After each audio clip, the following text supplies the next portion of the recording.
श्री शिवाय नमस्तुभ्यम। हर हर महादेव। 30 अप्रैल से गुरुजी पंडित प्रदीप जी मिश्रा जी के ज्येष्ठ पुत्र राघव जी मिश्रा के द्वारा सीहोर कुबरेश्वर धाम में शिव महापुराण कथा शुरू हो गई है और 1 मई मतलब दूसरे दिन की कथा पूर्ण हो चुकी।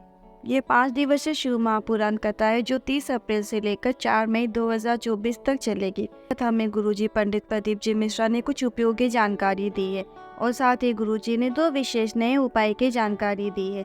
बेल वृक्ष के नीचे करने वाले उपाय के बारे में इसमें बिल्कुल नए उपाय शामिल है, इसीलिए इस वीडियो को पूरा देखें और जो जानकारी उन्होंने दी है इस वीडियो के माध्यम से आपको प्राप्त होने वाली है। पंडित प्रदीप जी मिश्रा ने कहा, आप सभी हमारे जीजियो है और आप सभी हमारे जीजियो हो और राघव जी के सभी भुआ हुए, जितने भी पुरुष बैठे वो सब फूफा हुए और जैसे मेरे सब दीदी जी आजी हुए तो आपके राघव जी के आप सब बुआ फूफा जी हुए। गुरु जी ने कहा, आपको सपने में सुबह सुबह अर्थात ब्रह्म मुहूर्त के समय या फिर सुबह 4 बजे से लेकर 7 बजे के बीच में अगर आप स्वप्न में सांप देखते हैं, सर्प देखते हैं या फिर आप स्वप्न में या घर में बगीचे में कहीं पर भी अंदर भी घर के अंदर भी अगर आप सुबह सुबह 4 से 7 बजे के बीच सांप देखते हैं तो गुरुजी ने कहा, लिंग पुराण के 7वें अध्याय में ये वर्णन मिलता है कि इस प्रकार से अगर आपको सर्प के दर्शन हो रहे हैं, आपको समझ लेना है कि आपके दुख की घड़ी अब टल चुकी है और आपकी ज़िंदगी पलटने वाली है, बदलने वाली है और आपके जीवन में सब शुभ अच्छा होने वाला है। गुरुजी ने आगे जानकारी बिल्कुल नए उपाय की दी है जो है बेल वृक्ष के नीचे करने वाली विशेष जानकारी। गुरुजी ने कहा, कई लोग प्रश्न करते हैं, गुरुजी अगर हम घर में पार्थिव शिवलिंग का निर्माण करते हैं तो क्या हमें उसमें शरब बनाने की आवश्यकता है, का निर्माण करना चाहिए शरब का, हमें मिट्टी का भी शरब बनाने की आवश्यकता है क्या?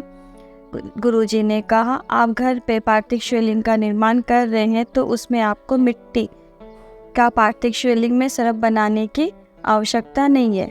आप शिवलिंग में केवल शिवलिंग की आकृति बनाकर भी पूजा कर सकते हैं, यह प्राप्त है। अगर आप बेल वृक्ष के नीचे पार्थिव शिवलिंग का निर्माण कर रहे हैं तो आपको मिट्टी का शरब अगर आप नहीं बना पा रहे तो आपको वहीं पे आसपास के किसी भी वृक्ष की पत्ती या फिर बेलपत्र की एक पत्ती को शिवलिंग के ऊपर शरब के निमित्त रख देना चाहिए, अर्पित कर देना चाहिए। तो आपको पार्थिव शिवलिंग में अगर आपने शरब नहीं बनाया है तो आपको शरब बनाने का फल प्राप्त हो जाता है। 3 माह के अंदर आपका जो भी कार्य है उसमें आपको सफलता प्राप्त हो जाती है। 3 माह के अंदर आपका कार्य सफलता की ओर बढ़ जाता है और आपका कार्य सफल हो जाता है। आप किसी भी मनोकामना के लिए बेल वृक्ष के नीचे पार्थिव शिवलिंग का निर्माण कर रहे हैं तो उसमें आपको शरब बनाना आवश्यक है।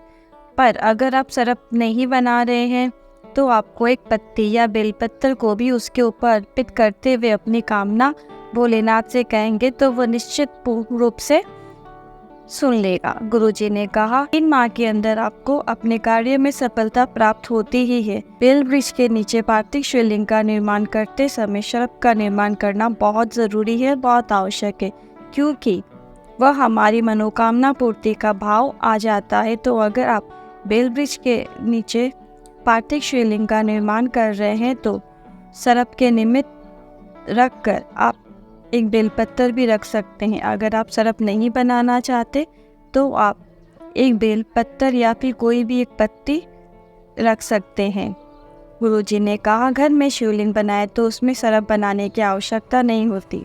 गुरुजी ने कुबेश्वर धाम की भूमि का महत्व बताते हुए कहा कि कुबेश्वर धाम की भूमि 12 ज्योतिर्लिंग के मध्य में स्थित है और अगर आप यहाँ आ रहे हैं तो यहाँ आकर आपको कंकड़ शंकर का पूजन अवश्य करना चाहिए और आप उस कंकड़ को घर पर भी लेकर जा सकते हैं, उसका पूजन अर्चन कर सकते हैं या फिर आप कुबेश्वर धाम की धारा में कहीं पर भी बैठकर 108 बार श्री शिवाय नमस्तुभ्यम मंत्र बोलते हुए और इसके बाद अगर आप अपनी कामना करते हैं तो वो कामना कुबेर भंडारी निश्चित रूप से पूर्ण करता है, ये निश्चित है।